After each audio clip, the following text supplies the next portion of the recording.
Welcome to Easy Anatomy. I'm going to talk to you today about the intercostal space. Intercostal space. Okay. When we talk about intercostal space, we need to cover certain structures which fill these intercostal spaces. Those structures are muscles, intercostal muscles, and vessels, and finally intercostal nerves. And vessels including arteries and veins. I will start with muscles. Intercostal muscles. The intercostal muscles, we have three layers. The outer layer is called external intercostal muscle, then internal intercostal muscle, then finally the inner one, the most inner one, is called innermost muscle or transversus thoraces. We're gonna cover this in detail. Okay, so those are the muscles which we're gonna cover now. The intercostal muscles, you have outer layer, external, and the middle layer. This middle layer is called the internal, and the inner layer, which is called transversus thoraces. So the intercostal muscles, starting, let us look at the organization from posterior. Here is the vertebra. This is vertebra, and the anterior you have sternum,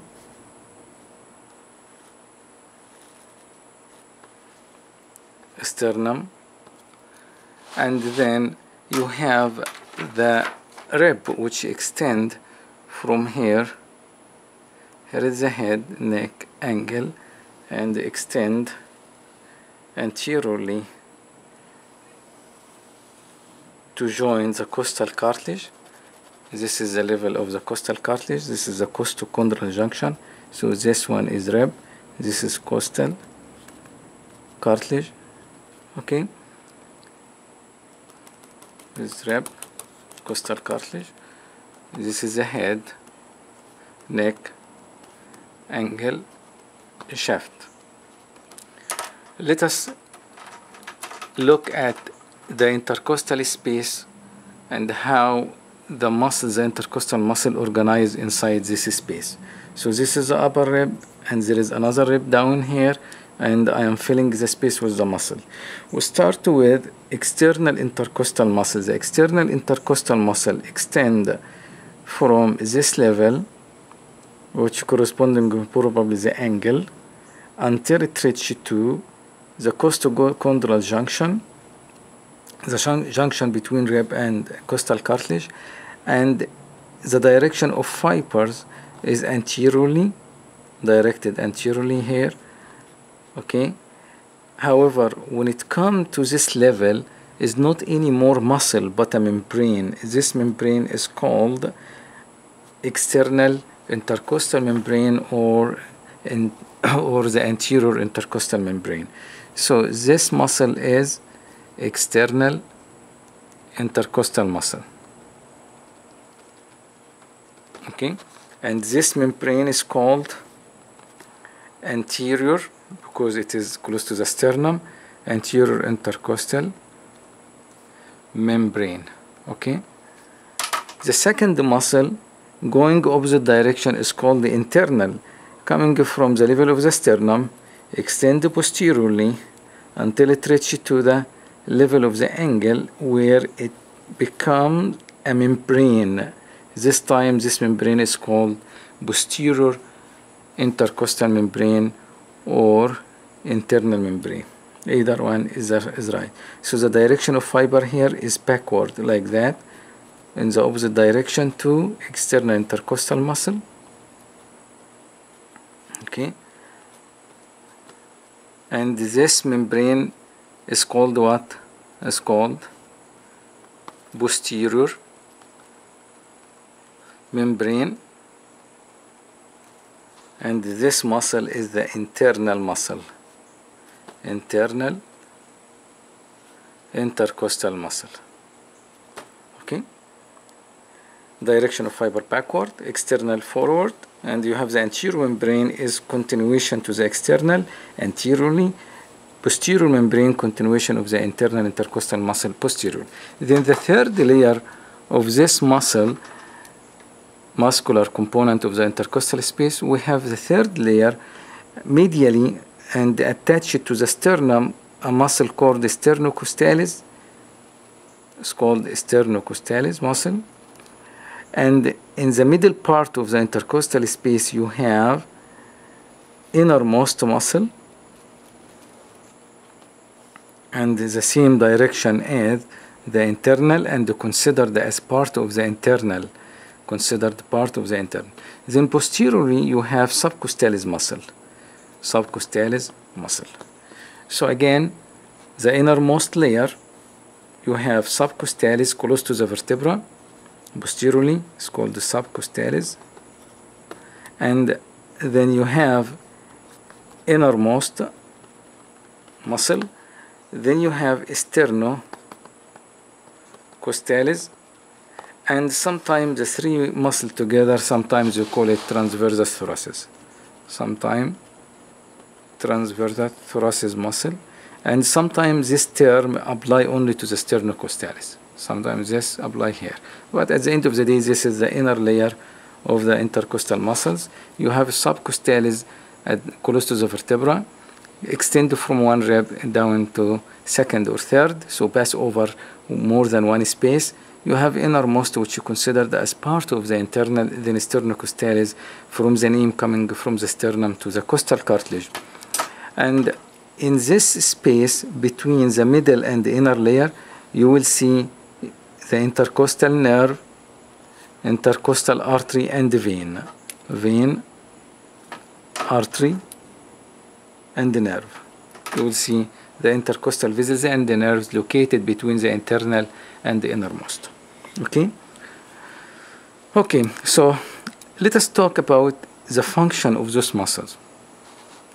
Function of this muscle before we move to intercostal nerves. External intercostal muscle, the external one, external intercostal muscle, is coming from the origin from lower border of a rib and the insertion upper border of the rib below. Okay? And the function of this external intercostal muscle, forced inspiration. So elevation of ribs during forced inspiration. The internal intercostal muscle, okay, coming from costal groove, from the costal groove, and go downward and insert it into the inner lip of the upper border of second rib balloon. Okay, coming from the costal groove down to the inner lip of the upper border of the rib balloon, and it has two parts. The part between costal cartilage is called the interchondral part, and the part between ribs is called the interosseous part. The interchondral part more elevate ribs, so during forced inspiration. However, the interosseous part depress ribs during forced expiration. Remember, expiration is a passive process. However, forced expiration, usually this interosseous part of the internal intercostal muscle. The internal intercostal muscle again has two parts. Part between the costal cartilage, this part here, This is the part between the costal cartilage. Here, this is the costal cartilage, and the costal cartilage below. This is the interchondral part, and this is the part which is responsible for forced inspiration. But the part between the ribs is called the interosseous part, and this is for forced expiration. The transverse thoracic, or the innermost muscle, is considered as part of the internal and similar to the internal intercostal muscles. Okay, the sternocostallis muscle, which is coming from the back of the sternum up to the second to sixth costal cartilage. This is depress the ribs, or depress costal cartilage. Okay, nerve supply of intercostal muscles by intercostal nerves. Intercostal nerves, supplied by intercostal nerves. Okay. When it comes to subcostalis and sternocostalis, if this is the rib, okay, and here is the vertebra, and this is rib, okay, here is another rib, another one.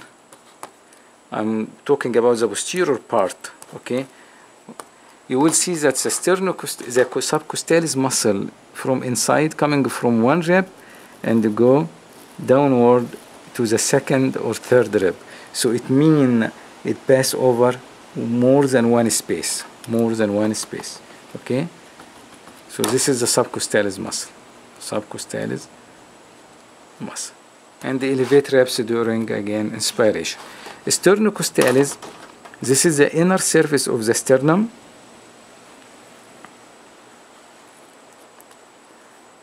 internal side of sternum, and you have costal cartilage connected, here connected from costal cartilage. Okay, you will see that the sternocostal is coming from the lower part of the sternum and extend to the second to sixth costal cartilage.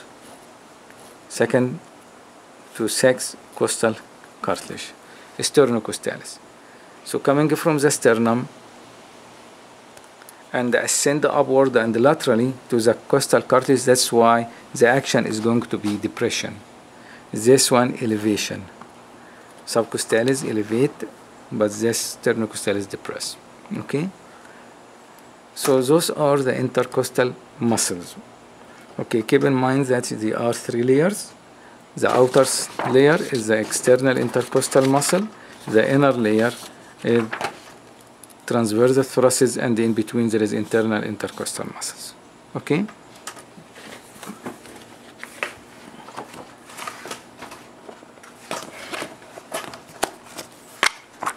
And here I can show you, this is how sternocostalis, this is the sternocostalis muscle. You see where it comes from, the inside or from the back of the sternum, and ascend up to the costal cartilage. Okay, so this is the sternocostalis, from the sternum to the costal cartilage. However, from the back, the subcostalis muscle usually located towards the back and descend down over more than one space. Okay, thank you.